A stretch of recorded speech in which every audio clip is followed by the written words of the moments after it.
अस्सलाम वालेकुम स्टूडेंट्स बच्चे। इसमें हम दूसरा पार्ट पढ़ेंगे रेस्पिरेटरी सिस्टम का। हमने कहा कि जो रेस्पिरेटरी सिस्टम है वो दो हिस्सों पर मुश्तमिल है। ठीक है, तो जो रेस्पिरेटरी सिस्टम था हमने कल हवा का रास्ता एयर पैसेज भी पढ़ा था। ठीक है, इसमें हमने कहा तो एक हवा का रास्ता है एक हिस्सा, दूसरा हिस्सा है फेफड़े। तो ये हवा का रास्ता है, ये सारा हमने पढ़ लिया है। उसके बाद हम फेफड़ों के बारे में पढ़ेंगे आज। ठीक है, तो बच्चे ये तफसील से पढ़ाया था मैंने। इंग्लिश मीडियम का भी लेक्चर अपलोड हो चुका है चैनल पे, वहाँ पे स्टूडेंट्स जो इंग्लिश मीडियम के हैं वहाँ पे आप देख सकते हैं। ठीक है, तो लंग्स के बारे में हम पढ़ेंगे कि फेफड़ों के बारे में। ये इंपॉर्टेंट शॉर्ट क्वेश्चन इसमें से जो है वो एक्सट्रैक्ट हो सकते हैं, मैं आपको साथ साथ बताता हूँ, और एमसीक्यूज पे।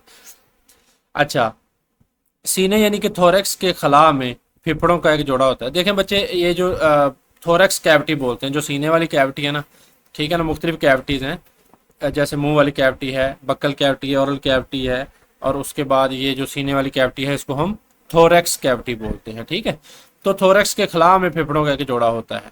तो ये हमारे यहाँ एक जोड़ा है फेफड़ों का। ठीक है, हमने कल पढ़ा था कि ट्रेकिया से किस तरह ये जो आ रही हैं, ठीक है, और ये ब्रोंकाई ये किस तरह दाखिल हो रही हैं अपने अपने फेफड़ में, ठीक, फेफड़ों में। अच्छा, फेफड़ों के बलाई जानब और अतराफ पर सीने की दीवार होती है। ठीक है, अ, इसके ऊपर जाकर वो चेस्ट वाल होगी। ठीक है, इसके ऊपर की तरफ क्या होगी, चेस्ट वाल होगी। जबकि फेफड़ों के नीचे एक मोटी अदलाती मस्कुलर साख्त है जिसे हम डायाफ्राम कहते हैं। तो ये डायाफ्राम क्या है बच्चे, ये शॉर्ट क्वेश्चन है कि डायाफ्राम क्या है। ये आप यहाँ पे देख सकते हैं कि ये जो एक आपको मसल्स की बनी हुई, इसको हम मस्कुलर वॉल बोलते हैं। ठीक है ना, ये हड्डियों की नहीं बनी हुई, ये मसल्स की बनी हुई है, इसको हमने मस्कुलर बोलना है, अजलाती बोलना है। ठीक है ना, तो ये एक मोटी अजलाती मस्कुलर साख्त है जिसे हम डायाफ्राम कहते हैं। डायाफ्राम का फंक्शन हम इनहेलेशन में और एक्सहेलेशन में पढ़ेंगे कि किस तरह ये सांस अंदर धकेलने में और बाहर निकालने में मदद करता है। ठीक है, फेफड़े क्या हैं जी, ये स्पंजी स्ट्रक्चर हैं, स्पेंज जैसे हैं। ठीक है, इस तरह की नरम साख्तें हैं और लचकदार आर्गन हैं, और इनकी लचक काफ़ी इलास्टिक आर्गन हैं। ठीक है, लचकदार हैं। बायां फेफड़ा दाएं फेफड़े से थोड़ा छोटा होता है, इसकी क्या वजह है। देखें, बाएं तरफ बेटा है दिल, ये बायां फेफड़ा है, तो ये साइज में थोड़ा सा छोटा है, क्योंकि यहाँ पे दिल को जगह देने के लिए इस तरफ दिल होता है, तो फेफड़ा ये छोटा कुदरत ने रख दिया है। ठीक है, तो इसकी ये वजह। बाएं फेफड़े में दो हिस्से यानी कि दो लोब्स मौजूद होती हैं, जबकि दाएं फेफड़ा में तीन लोब्स हैं। तो दायां फेफड़ा है ये बड़ा है, तो इसमें इसमें लोब्स भी ज्यादा हैं, इसमें थ्री लोब्स हैं, इसमें टू लोब्स हैं। फेफड़ों के गिर्द एक दोहरी मेम्ब्रेन होती है जिसे हम प्लूरल मेम्ब्रेन कहते हैं। ठीक है, तो ये एक प्लूरा मेम्ब्रेन है। ठीक है, ये वाली मेम्ब्रेन है, ये एक दोहरी तय है बेटा। ठीक है, ये एक दोहरी डबल लेयर मेम्ब्रेन है जिसको हमने क्या बोलना है, प्लूरा बोलना है। इसका भी फंक्शन हम देखेंगे। अच्छा, इसकी अंदरूनी मेम्ब्रेन फेफड़ों की सतह से जुड़ी होती है, जबकि बैरूनी मेम्ब्रेन सीने की दीवार और डायाफ्राम की अंदरूनी सतह के साथ लगी होती है। इसकी बैरूनी मेम्ब्रेन देखें तो आप वो सीने की दीवार है उसके साथ लगी हुई है, और ये जो अंदरूनी मेम्ब्रेन है ये डायाफ्राम के साथ, ये सारी प्लूरल मेम्ब्रेन है ना, तो ये इसकी अंदरूनी दीवार देखें, ये बिल्कुल ये नीचे डायाफ्राम है ये वाली, और ये इसके साथ लगी हुई है। और ये ऊपर वाली है, ये जो ये ऊपर वाली मेम्ब्रेन है ये क्या है, सीने की दीवार के साथ लगी होती है। ठीक है, प्लूरा में होता क्या है, प्लूरा में प्लूरल फ्लूइड होता है जो फेफड़ों और सीने के दीवार के दरमियान रगड़ को कम करता है। तो ये शॉर्ट क्वेश्चन इंपॉर्टेंट है, प्लूरल फ्लूइड क्या काम करता है या प्लूरा क्या है। तो प्लूरा आपने लिखना है बेटा कि फेफड़ों के गिर्द एक दोहरी मेम्ब्रेन होती है जिसे हम प्लूरा कहते हैं। तो ये उस शॉर्ट क्वेश्चन का जवाब हो गया, प्लूरा क्या है और ये क्या काम करती है। तो इसका जवाब ये है कि इसके अंदर प्लूरल फ्लूइड होता है बेटा जी, प्लूरल फ्लूइड होता है। ठीक है, और प्लूरा में प्लूरल फ्लूइड होता है जो कि फेफड़ों और सीने की दीवार के दरमियान रगड़ को कम करता है, तो ये फ्रिक्शन से बचाता है। ठीक है, तो ये है हमारे फेफड़ों का स्ट्रक्चर, फेफड़ों की साख्त। ठीक है, इसमें से लॉन्ग नहीं आना तो आपने शॉर्ट के तौर पर ही करना है, अब ये लॉन्ग तो आ नहीं सकता इस साल। ठीक है, आगे हमने पढ़ना है बेटा फेफड़ों में खून की गर्दिश यानी कि ब्लड सर्कुलेशन इन लंग्स किस तरह होती है। ये हमने तकरीबन कल पढ़ ली थी। ठीक है, जब हमने हवा का रास्ता पढ़ा था एयर पैसेज में। देखें बेटा, होना क्या है, फेफड़ों का काम क्या है कि इसने ऑक्सीजन वाला खून, ऑक्सीजन जो है हमने हवा अंदर लेकर गए हैं, जिस्म के अंदर हवा के रास्ते से फेफड़ों के अंदर लेकर गए हैं। फेफड़ों ने वो ऑक्सीजन हमारे खून में शामिल करनी है। ठीक है, तो दिल क्या करेगा, कम ऑक्सीजन वाला खून फेफड़ों को पंप करेगा।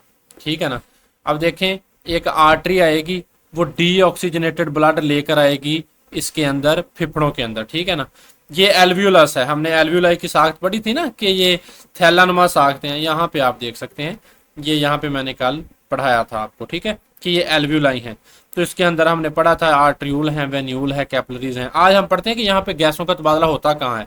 तो एल्व्यूलाई हैं जहाँ पे गैसों का तबादला होता है। ये इंपॉर्टेंट एमसीक्यूज भी है, मैंने एमसीक्यूज पोस्ट सेक्शन में चैनल की अपलोड करता हूँ रेगुलरली, बच्चे वहां से आप अपना नॉलेज टेस्ट करें और अपनी जो है वो प्रैक्टिस भी करें। तो बेटा आर्टरी एक है पल्मोनरी आर्टरी। पल्मोनरी का मतलब है बेटा कि पल्मोनोल आपने सिरप कभी जिंदगी में पिया हो तो वो फेफड़ों के रिलेटेड, खांसी के रिलेटेड इस तरह ही होता है, ठीक है। तो पल्मोनरी जहां भी लफ्ज आ जाए आपने ये याद रखना है कि फेफड़ों की बात हो रही है। और आर्टरी का लफ्ज आ जाए तो उसका मतलब ये है, देखें बच्चे, आपने जो सर्कुलेटरी सिस्टम के मुख्तलिफ पढ़े हैं, ब्लड वेसल्स जिन्हें हम बोलते हैं, एक आर्टरी होती हैं जो दिल से खून दूसरे आर्गन की तरफ लेकर जाती हैं, ठीक है। यानी कि ये अगर दिल है तो इससे दूसरे आर्गन की तरफ लेकर जाएंगी, इनको हम बोलेंगे आर्टरीज, ठीक है। और दूसरे आर्गन से जो दिल की तरफ, ठीक है, इस दिल की तरफ मिसाल के तौर पर खून लेकर जाएंगी, इन्हें हम वेन्स बोलेंगे। और इन आर्टरी और वेन्स के दरमियान जो राब्ते का काम करेंगे इन्हें हम कैपिलरीज बोलेंगे, ठीक है ना। अब देखें बच्चे, आर्टरी, पल्मोनरी आर्टरी आएगी, ठीक है। पल्मोनरी आर्टरी क्या करेगी, इसका मतलब ये आर्टरी है तो ये दिल से आ रही है, जैसे मैंने बताया, ठीक है ना, दूसरे आर्गन्स की तरफ। पल्मोनरी लिखा गया साथ तो इसका मतलब ये फेफड़ों की तरफ आ रही है। तो पल्मोनरी आर्टरी दिल से फेफड़ों की तरफ आएगी, तो ये क्या लेकर आएगी, दिल से डीऑक्सीजनेटेड खून फेफड़ों में लेकर आएगी। डीऑक्सीजनेटेड खून वो होता है जिसमें ऑक्सीजन की मकदार कम होती है। डी का मतलब एब्सेंट या लेस, ऑक्सीजनेटेड मतलब ऑक्सीजन वाला, यानी कि डीऑक्सीजनेटेड ब्लड का मतलब होता है जिसमें कम ऑक्सीजन होती है। तो दिल क्या करेगा, कम ऑक्सीजन वाला खून जो है बेटा वो पल्मोनरी आर्टरी के जरिए फेफड़ों में फेंक देगा। फेफड़ों ने फिर ऑक्सीजन डालनी है उसमें और फिर वो दिल को वापस करना है। अब प्रोसेस हम पढ़ते हैं। अब देखें, कोई आपसे पूछे कि पल्मोनरी आर्टरी में कौन सा ब्लड होता है, ये वेरी इंपॉर्टेंट एमसीक्यू है बच्चे। तो पल्मोनरी आर्टरी में डीऑक्सीजनेटेड ब्लड होता है, ठीक है, यानी कि ये खून को फेफड़ों में। अच्छा, फिर क्या होगा बेटा, ये देखें, ये हर फेफड़े के अंदर जो पल्मोनरी आर्टरी है वो तकसीम होकर आर्ट्रियूल्स बना देती है। अब देखें बेटा, ये अब ये पल्मोनरी आर्टरी है, ये आई यहाँ से, अब इसने यहाँ पे तकसीम होना शुरू किया तो इसने आर्ट्रियूल्स बना दिए। अब ये इनके अंदर ये जो ब्लू रंग का दिखाया गया है ये डीऑक्सीजनेटेड ब्लड है, ठीक है ना। ये जो कलर अब आपको ब्लू दिखाया गया है यहाँ पे, ये डीऑक्सीजनेटेड ब्लड की निशानदेही करता है। और यहाँ पे ये जो रेड ब्लड दिखाया गया है ये ऑक्सीजनेटेड खून की निशानदेही करता है। तो ये किस तरह गैसों का तबादला होगा एल्व्यूलाई के अंदर, हम एल्व्यूलस के गिर्द पढ़ रहे हैं कि किस तरह गैसों का तबादला होता है। अच्छा, अब ये डीऑक्सीजनेटेड पल्मोनरी आर्टरी लेकर आई, आर्ट्रियोल्स में तकसीम हो गई। अब ये जो आर्ट्रियोल्स हैं बेटा ये मिलके कैपिलरीज बना देंगे जो कि आर्टरी और वेन के दरमियान क्या करेंगी, राब्ते का काम करेंगी। अब यही जो है आर्ट्रियोल्स यानी कि ये वाली, ये मजीद तकसीम होकर कैपिलरीज बना देंगी, ठीक है। और एल्व्यूलाई के गिर्द लिपटने के बाद कैपिलरीज मिलकर वेन्यूल्स बना देंगी, ठीक है। अब यही कैपिलरीज हैं, इन्होंने मिलकर ये वाली क्या बना दी। अब ये जो वेन्यूल है रेड खून वाली, ब्लड वाली, ये कहां से निकल रही है, ये इन कैपिलरीज से निकल रही है। यानी कि आर्ट्रियोल ने मिलकर कैपिलरीज बनाई और ये कैपिलरीज ने मिलकर वेन्यूल बना दी। अब वेन्यूल के अंदर कौन सा ब्लड है बेटा, ऑक्सीजनेटेड ब्लड है। ये भी एमसीक्यूज है, ठीक है। तो पल्मोनरी आर्टरी के में वैसे तो दिल में जो आर्टरीज जाती हैं दूसरी बेटा, वो दिल से ऑक्सीजनेटेड खून को ही लेकर दूसरे आर्गन में जाती हैं। लेकिन यहाँ पे आप देखें एक्सेप्शनल केस है कि जो पल्मोनरी आर्टरी है, आर्टरी में वैसे तो खून ऑक्सीजनेटेड होता है, ऑक्सीजन वाला खून होता है, लेकिन जो पल्मोनरी आर्टरी है जो फेफड़ों की तरफ आ रही है इसमें डीऑक्सीजनेटेड ब्लड है। तो ये चीज आपको कंफ्यूज ना करे, ठीक है ना। वैसे आर्टरीज पूरे जिस्म में जो खून लेकर जाती हैं, ठीक है, उनमें ऑक्सीजन वाला खून होता है, ठीक है। हमारे टिश्यूज को ऑक्सीजन चाहिए होती है और दिल ऑक्सीजन वाला खून पंप करता है पूरे जिस्म में। लेकिन दिल जो फेफड़ों की तरफ ये जो पल्मोनरी आर्टरी के जरिए करता है इसमें क्या होता है, डीऑक्सीजनेटेड कम ऑक्सीजन वाला खून होता है। तो अब ये कैपिलरीज ने मिलकर वेन्यूल बना दिया। अब इसका मतलब ये है वेन्स और आर्टरी के दरमियान जो काम करती हैं वो कैपिलरीज हैं, ठीक है। अच्छा, और वेन्यूल्स मिलकर पल्मोनरी वेन बना देंगी। अब ये क्या है, ये पल्मोनरी वेन बना देंगी। अब देखें यहां से वेन्यूल ये बाहर निकलेगी और पल्मोनरी वेन बना देगी। पल्मोनरी वेन का क्या मतलब है? पल्मोनरी का मतलब है बेटा फेफड़ों के मतलब मैंने आपको बता दिया, और वेन क्या है? जो दिल की तरफ जाएगी।